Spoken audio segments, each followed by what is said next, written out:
Hey there, today I'm in front of the 5-tier rose garden here at Bona Allen Mansion. This is a rose garden that was built in 1911 that Bonaparte Allen had built for his wife who loved roses. And today, over 100 years later, it's still thriving. It's 5 tiers. You can't really see the whole thing from this vantage point, but it's gorgeous. It leads down to the tennis court right by the tennis cottage here, so I wanted to show it to you.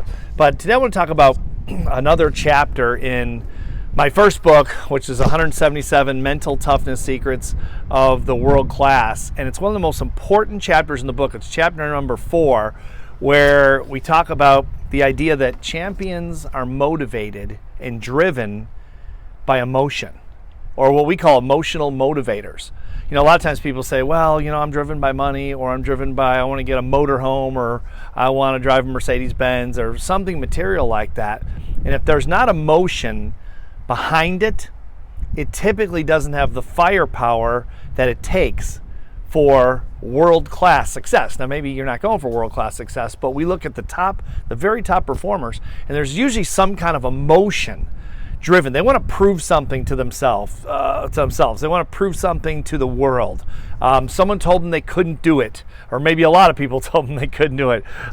They want to leave a legacy. They want to leave something for their children. They want to prove something to their children. They want their children to see them in some kind of a certain light, in a certain way, whatever it is. And I've heard them all, it seems like, in 25 years of traveling around the world, asking live audiences, some of them very large, what drives you emotionally to do what you do? Why is it important? Now, what you choose is not important as long as it's important to you, as long as it drives you emotionally.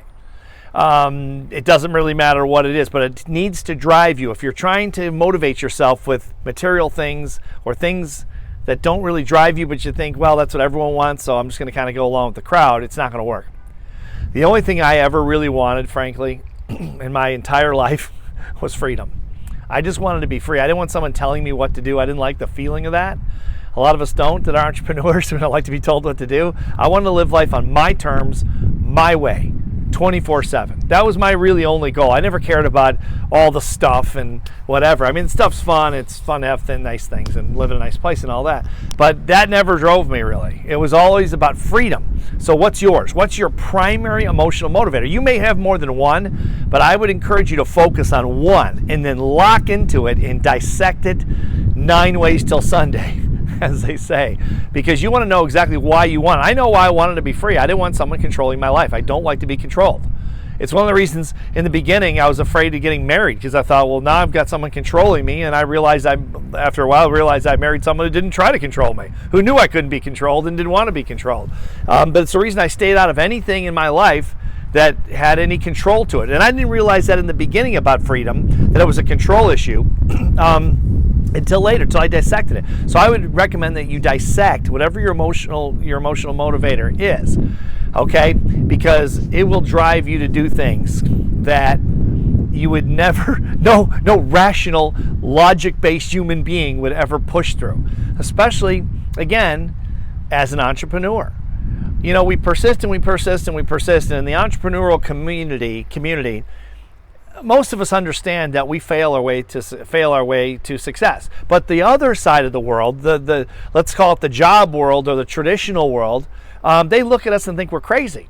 And maybe we are a little bit crazy, but when we fail, they look at it and go, wow, how could you start another business when you failed at the last 3? Or how could you start building your wealth again when you lost all your money? Or whatever it is that happens to us as entrepreneurs, which is usually a lot of different things. They think we're crazy. Again, maybe we are, but they look at it as a big thing, and we just roll with it. We just say, hey, you know what? If it's not this one, I'll hit a home run on the next one. If I don't hit a home run on this one, I'll hit it on the next one, the next one, and the next one. And when is it enough? When do we fail so much that we quit?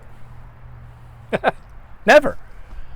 Where are we gonna go as entrepreneurs? Where do we go back to? Where do we come from in the beginning? This is where we belong.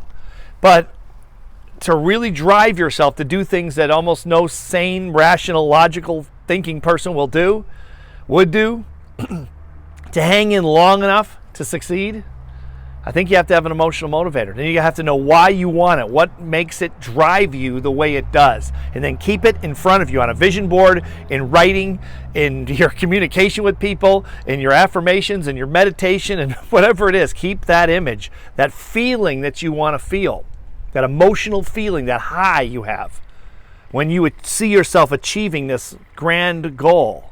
Keep it in front of you, because it's going to drive you to do things you wouldn't do, and as a result, you're eventually going to experience uncommon success. And then everyone will call you a genius, probably behind your back. But and they might say you got lucky too. But that's the way it works. So what is your emotional motivator, and why does it drive you to the level it drives you? Those are the questions you want to ask yourself.